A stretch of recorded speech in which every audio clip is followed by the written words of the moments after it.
What's up guys, Zenari here, and today I'm going to be showcasing a premium duo deck profile with the cards that was released for Reit, Roan, and Ura in the previous V Clan collection. So this is more of a casual list than a competitive list, but I think it's a pretty fun and interesting way how to play duo and premium, and one that isn't as bad as I thought it was. I did test it a little bit and it's pretty solid, but not nothing competitive that you would take to a tournament, unless you want to take it to a tournament, that is. But yeah, I'm really happy to showcase this deck list because I think it's fun and it's really interesting way how to play duo, and it might be a little bit better in the future depending on the support from standard and V.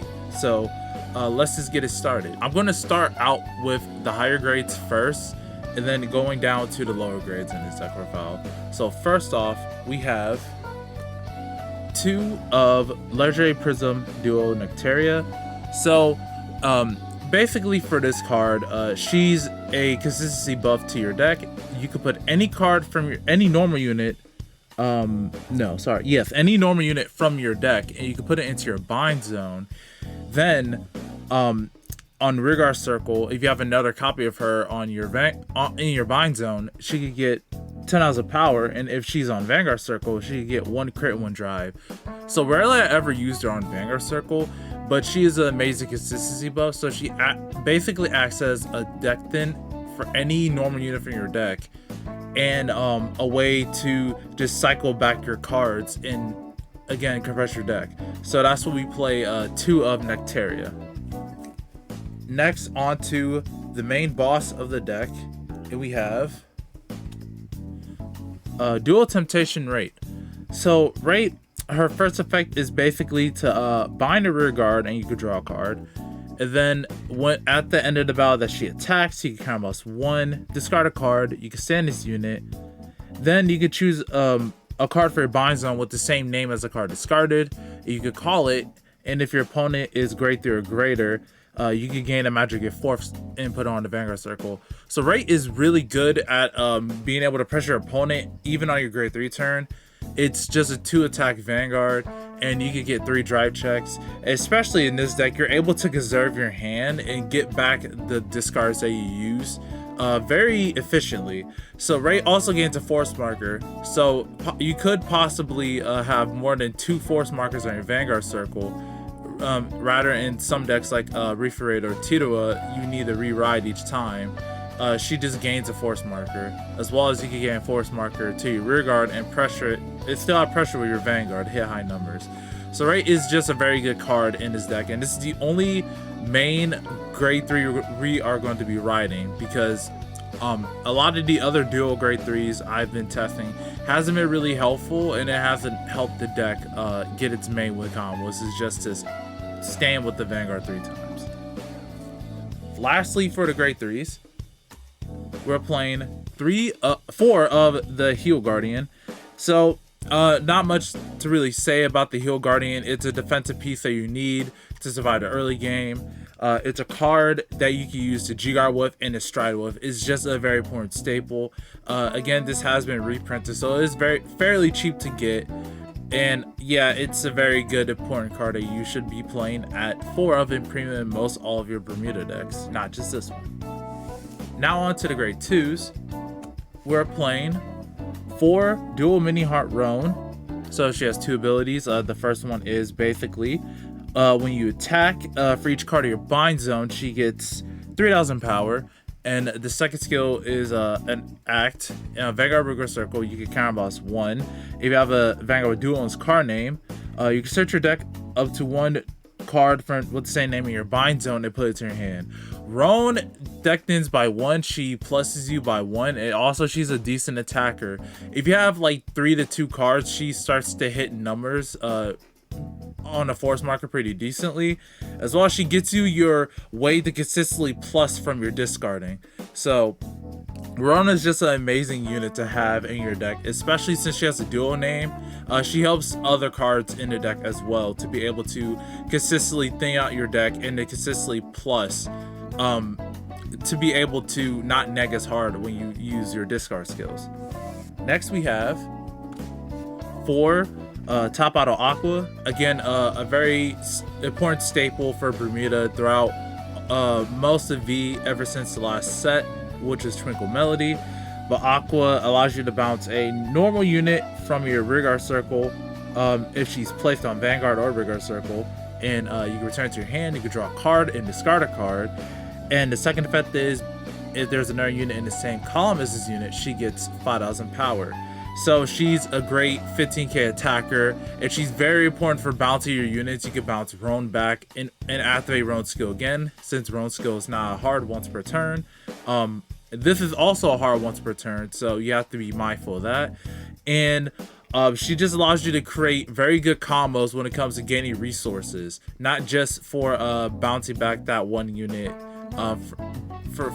To gain resources, she just allows you to start amassing that amount of card advantage and to be able to reuse some of the units that you place during your main phase. So that's why we run 4 of Aqua. Next, for the grade 2s, we run 3 Courteous Beauty Saria. So Saria, for when she's placed on Vanguard Rearguard, for the cost of a discard, you look at the top 3 cards of your deck, put up to 1 card into your hand, place the rest at the bottom, and she gets 5,000 power. If your opponent is grade 3 or greater, she gets 10,000 power. A very good 20k beater. She is very essential for you searching those last few pieces and compressing your deck, which is deck is pretty decent at doing. Not as well as Prism, but just decently enough for you to filter out your triggers. But she allows you to get your main value engine going in the grade 1s. And like I said, she's a decent beater on your grade 2 turn and above. So that's why you run her as a 3 of. Lastly, for the grade 2 slots, we're playing a very old card, and this is Dual White Crystal Rika. So this is a new ability. I'll explain it. So auto, when this unit is returned to your hand from rearguard circle, if you have a Bermuda Triangle Vanguard, Soul Charge 1, choose a card from your damage zone and turn it face up.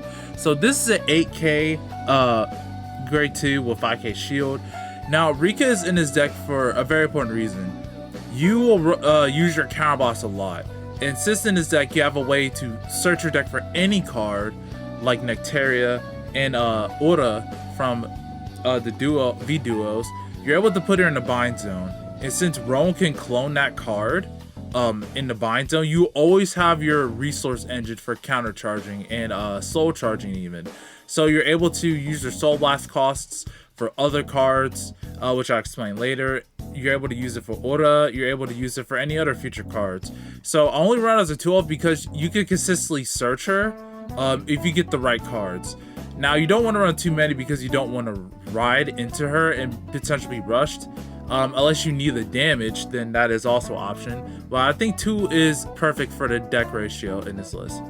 Now on to the grade 1s. We have 4 Dual Pretty Horn Ura. So her skill is when she's placed on Vanguard Circle, search your deck up to 1 normal unit, bind it, and shuffle your deck.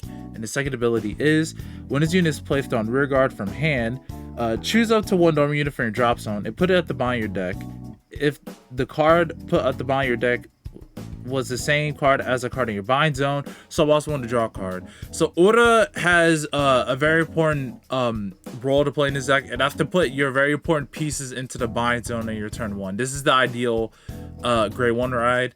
So you can put, for example, Rika into your bind zone, and then you can use Roan to get your Rika, and you can get your counter charge and your soul charge for the rest of the game, as long as you don't discard it or anything happens to that card.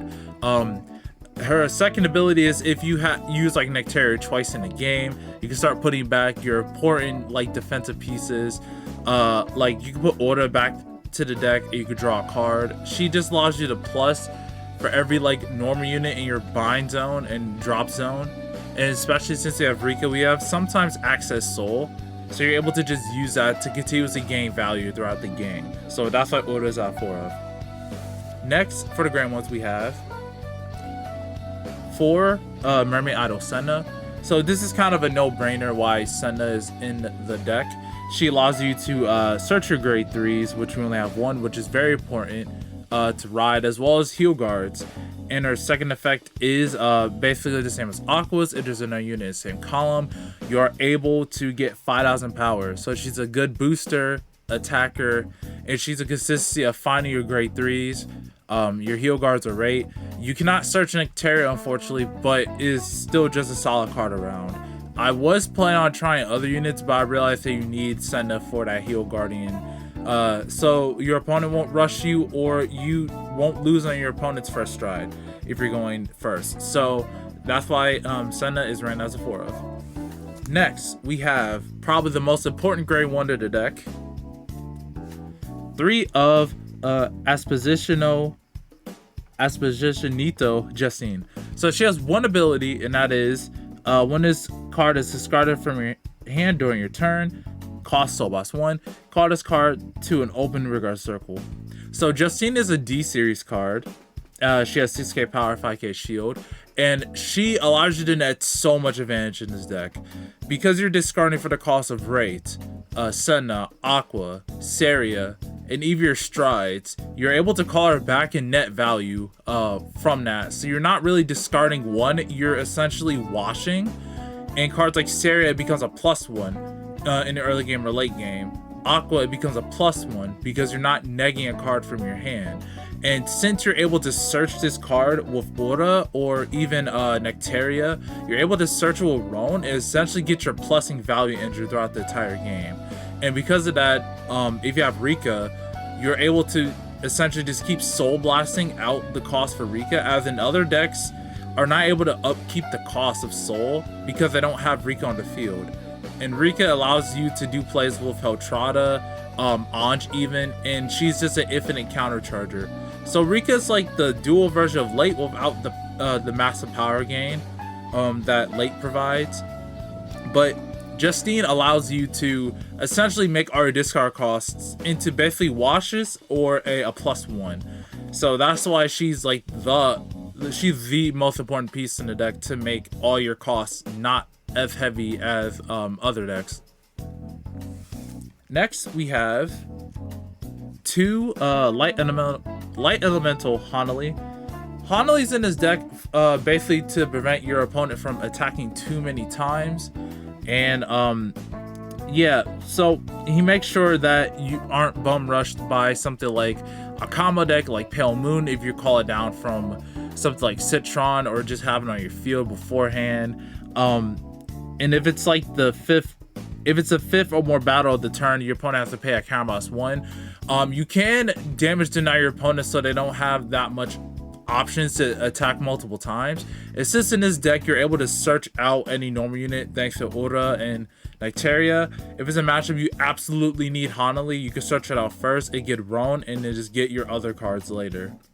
So that's why I play Hanali as a 2-off, because you're able to search it out. Not as consistently as like Highlander to say, but it's just as consistent. It's just as consistent as, you know, the other decks getting their Hanali. So that's what we play as a 2-off. Lastly, for the grade 1s, I do not have this card yet, but this will be the Sanctitude Blitz Order. So the Sanctitude Blitz Order basically allows you to not have to discard a card when your opponent has the triple drive icon. So basically while striding, it's a Blitz Order, so it gets over like Sentinel Restrict, any weird like hand restriction stuff. But once you use it, it gets removed from the game, so you can't get it back again.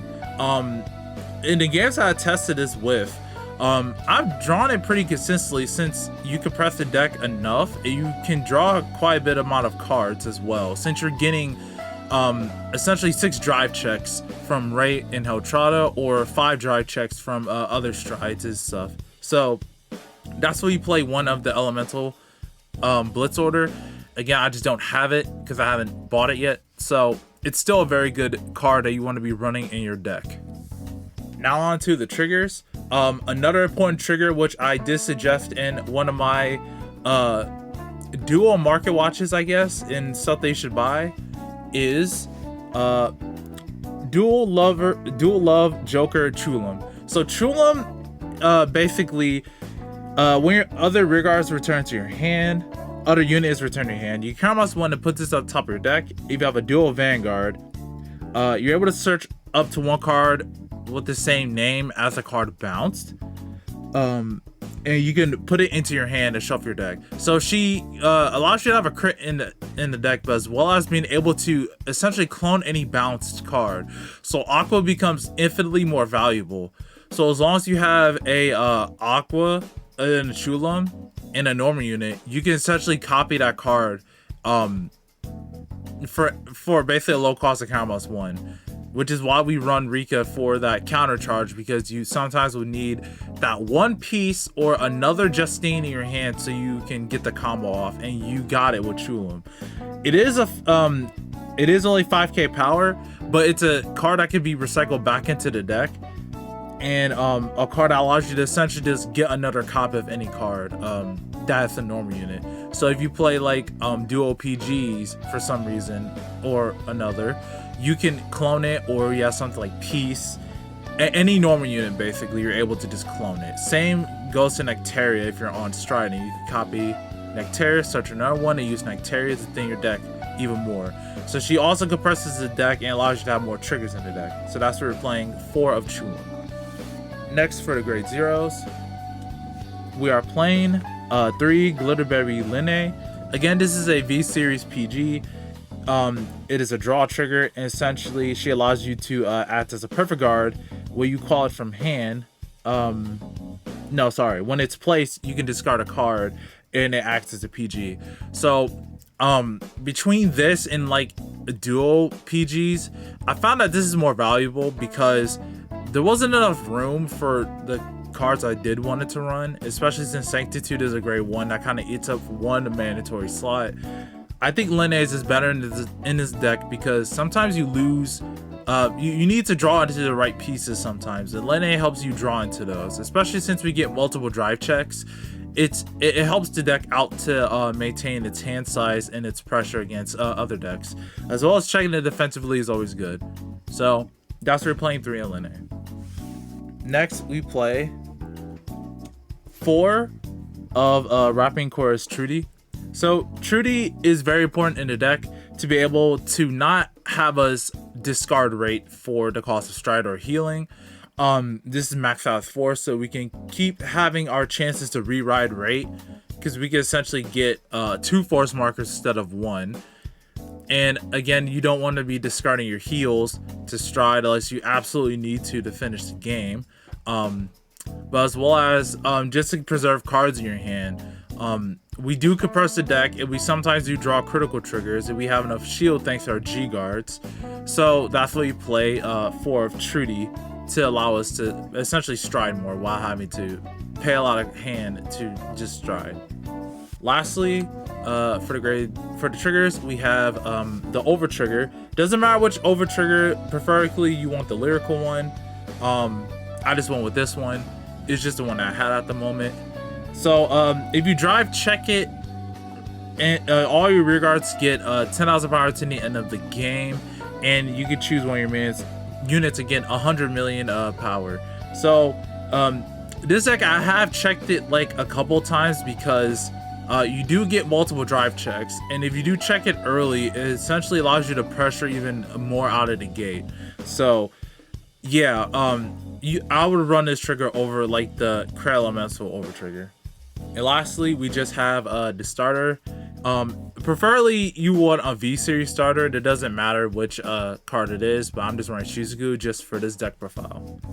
Now for the choice of marker for this deck, you mainly want to be running Force 1, just because you're able to make higher Vanguard columns than something like Tidua, and you're able to spread out force markers.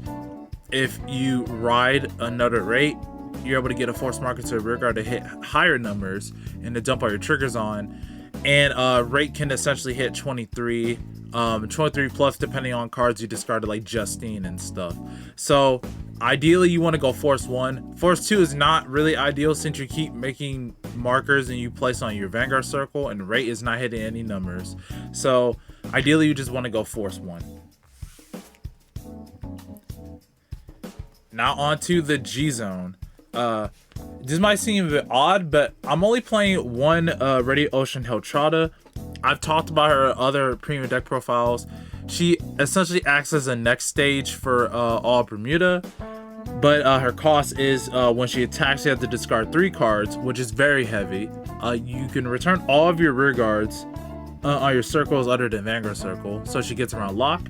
You call up to 2 rear guards, and then at the end of the battle, you can Camera one, Soul Boss 1, return her to G Zone and stand your Vanguard. So I only play 1 because we have other restanders in this deck that can preserve your hand, and essentially after 1 Heltrata turn, your hand could possibly be lower than you expecting, just depending on like what you discard and what you show. So you can up this to 2, but personally I've been playing 1. Has been pretty fine so far. Either I've won when I've used Heltrata, or I've went into a different stride instead and to use Heltrata later. She's very explosive in this deck if you get it off correctly, but doing Heltrata twice in a turn can really dampen your hand if your opponent has a lot of shield. Something like Dimension Police or something like Grand Blue that just naturally has a lot of hand advantage and hand shield. Next, a very old card that I never thought will ever see the day again after I started testing. We have 2 dual everlasting Reit. So I'll explain the ability. She only has 1 ability, which is auto Vanguard Circle limit break, cost Camera 1, and choose 3 cards from your hand with the same card name and discard them. At the end of the battle, this unit attacked. If you have a heart card with dual on this card name, you may pay the cost. If you do, put this unit into your G zone face up. Choose a face down dual everlasting Reit from your G zone. Stride it on Vanguard Circle as stand, and it gets drive -1 and loses all of its auto abilities. So you might be wondering, why am I playing this? Why not just play more Heltrata or even Tidua? So like I said, this deck is able to filter out pretty well, and sometimes this is a better late game option if you don't have the necessary regards for Tidua, or you just don't have enough hand size for Heltrata, as well as you're very easily able to get up to the 3 cards in your hand with the same name. The thing is, you don't need duo for the effect, for the cost. It just needs to be 3 cards with the same name. So if you have 3 critical triggers, for some reason 3 PGs, 4 Aqua. Sometimes, like this deck, you only really need 1 of each of the main playmakers. It's sometimes you have extra order in your hand that you're not using. The best part is you can even call 3 Justine in your hand if you haven't bound one of them, and you're just able to essentially use Reit again. So sure, you might not be able to dump triggers onto her from the drive check onto the next stride, but you're getting essentially 5 drive checks for essentially 3 cards, as well as, since it's not a discard before you attack, like when you attack, it's after you attack. So if you draw into another set of cards, so say like you have 2 Roan or in 2 Senna, if you draw into another set of them, you can just discard a cost and restand. Again, this is very optional, but I think it fits very in theme with this deck and be able to get multiple drive checks. And as well as, since you're able to make force markers, it's no longer just a small poke. You can swing pretty decently.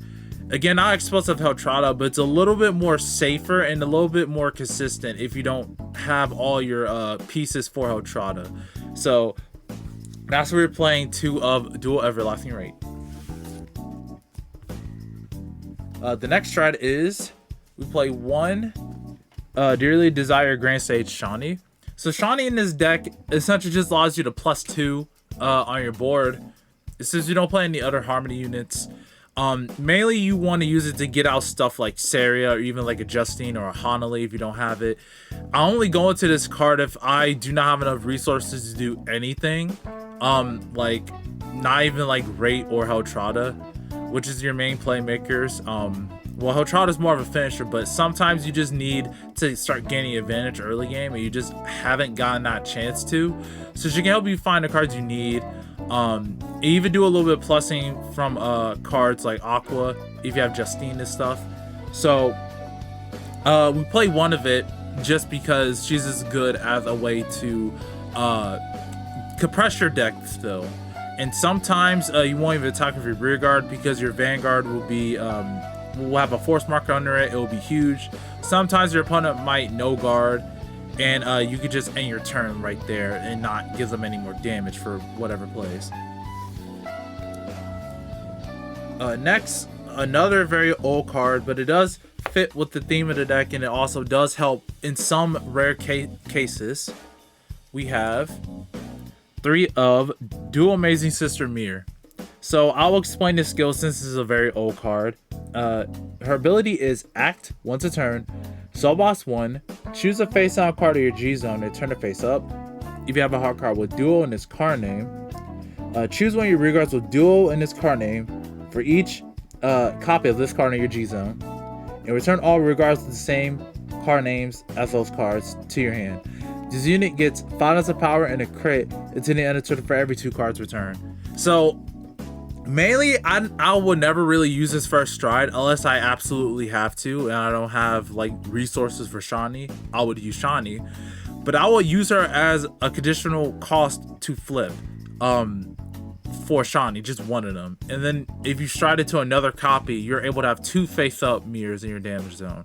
So this isn't a case where you want to farm resources. If you have like a Rika in your hand or 2 Rika, and you want to use roll multiple times to clone any like of the normal units that you put in your bind zone from Nectaria and so on and so forth, she's able to do that. And if you return at least 2 duo units, she gets 5k and a crit.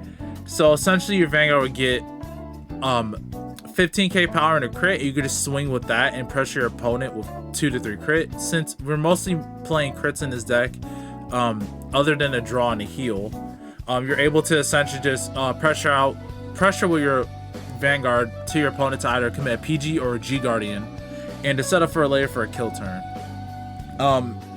If you are playing something like the drawing engine with Peace and Thames, you're able to essentially draw multiple cards in your deck.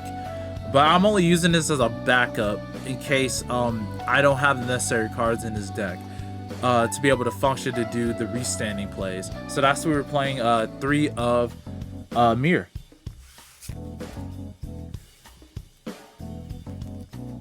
Almost done with the strides. We have 2 of Shushu popular favorite Tidua. So Tidua again is another restander in the deck. Since you have force markers on your Vanguard, Tidua would get massive amount of power, and she can bot deck 3 rear guards, which can be very clutch sometimes because you could deck yourself out, and you can just restand her for minus drive. So she gets 4 drive, not something like Reit with 5 drive or Hotrada with Roan. I mean Hotrada with Reit for like 6 drive. She's still a very she hits very high numbers just by herself with a force marker or 2. So she's still a threatening Vanguard lane, and that's the whole theme of the deck, is to have a very threatening Vanguard lane. I know other decks can do a bit better. I know Rainier can do a bit better, but this one is just something a different flavor of restanding. So that's where we're playing 2 Tidua, because sometimes the game could go pretty long and your deck gets compressed enough so that you can use Tidua to stack your deck. So that's why we're playing 2 of Tidua. Lastly, for the strides, we're playing 1 Perfect Performance Anj. This card is just for if you need a quick way to regain your hand. If you have 2 open CB, this becomes 1 CB with Rika. This is essentially free if you have 2 Rika somehow. And she gives you extra drive. She gives you a card. You're able to bounce back your Roans, your Justines from using Aqua, etc, etc. It's a very good one-up card, and especially against if you are going against Lead Joker and you don't have the cost to pay for discard for Hotrada, you can always just use Anj instead. So that's why she is a one-of. Now onto the G-Guards. I play 1 hand-in-hand Leona. So Leona is here to just bounce cards that we have called from either Hotrada or bouncing Justine back to hand, which is very important. Sometimes Justine is just on the field and you want it back so your opponent doesn't retire it, or so on and so forth. It's a free bounce, but you need to call something to your hand to guard your circle, so just be mindful of that. Next we play one of Blessed Sparkle Sandy. I'm only playing one of her because in this deck sometimes you can gain a pretty massive hand size just because of all the drive checks you get, and since you're not technically negging or discarding cards thanks to Justine, you can build a pretty big hand size and you're able to just use this once. It's something like Prism. I'll play another copy because Prism is able to consistently get more hand size than Duo at the moment. But I still think playing a Sandy is very good against those cases where you don't want a perfect guard, but if you use Sandy plus some cards in your hand, you're able to guard it for essentially a low cost. Next, we play two of the new G Guardian, Diva Salvation LaRousse. So LaRousse with Rika, it's essentially a free 30k shield, and you get a net 1 of Soul Charge. And if you bounce somehow a grade 3, you're able to get 5k to your Vanguard for the turn. Most likely you won't be using it for that effect. You'll be using it for essentially the 30k shield. Again, another reason why I run Rika is because you sometimes have to use this card. And Rika essentially cuts the deck in half when it comes to counter charge. Since you're bouncing a lot of cards, you have Aqua, your Strides, and your rear guards as well to be able to bounce back. So LaRousse is just a very decent G guard to be able to guard those pretty high numbers while you committing too many cards in your hand. Next we have 2 High Society Citron. So Citron allows us to just call a grade 1 or greater from your hand and essentially get 10 ounces of power. This could combo well with Aqua to be able to bounce a rear guard, and you could draw a card and discard.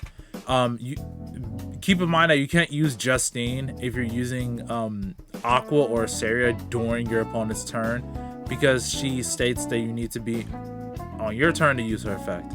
So you can still plus with Aura, you could call Aura and Soul Blast 1.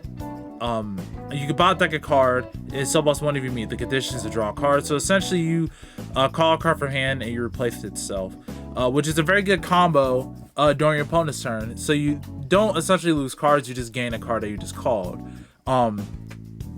Citron is very important because she's just a very easy conditional 25k shield, and sometimes you just need that in this deck, and you want to conserve your combo pieces. So that's where we run 2 of Citron. Lastly in this deck, again, I do not have the card at the moment, but we'll be playing 1 Dark Elemental Dismal. So Dismal is very important in this deck because if you're going to get to matchup that can actually remove the Hanali, even if you Citron it, you're able to just use Dismal first, or you're able to use Dismal if you left Hanali from your last turn, so your opponent cannot remove it, and essentially their turn is over. This is why we want to keep our grade 3s just in case that happens. And some decks might be playing Sandy, so you're able to use Dismal to be able to protect your Hanali or important cards. Sometimes you don't want your opponent to damage deny you because you only have 1 open CB left and you need a 2 CB play, and you don't have Rika, and you want to protect your rear guard. Or sometimes, like I said, you could bounce your rear guard with LaRousse or Leona to prevent that from happening. But Dismal is very essential to be able to survive those matchups where your opponent attacks multiple times, and they will win, and that's their one con. It's just a multiple attack you, and you essentially lose because you can't guard that attacks. So Dismal helps you to protect your Hanali and important rear guards. And that is all for the Duo Premium deck profile. So you can add whatever other cards you want. I just felt like when I was hand testing this and testing this with a couple of my friends, the deck seemed to work. One day, if V gets enough support for duos, we might see a more consistent engine than having to rely on Justine, or ways to bind outside of just Aura and Nectaria. Maybe something D series that will help the consistency of binding the cards. and other stuff as well. So, but I think the deck is very fun. It's a nice casual deck. And if you don't include Sanctitude, the deck is pretty cheap. Since most of the stuff is reprinted other than Leona and maybe even Sandy. But other than that, I think the deck is really fun. If you wanted to play a premium duo deck that isn't as bad as I thought when I tested it, and can hold its own even against some of the other Bermuda decks. And yeah, so if you liked the video, make sure to leave a like and subscribe. And if you want to see more Lyrical Monasterio Bermuda Triangle content, follow this channel and you'll get what you asked for. I'm Zenarion, and I'm signing off.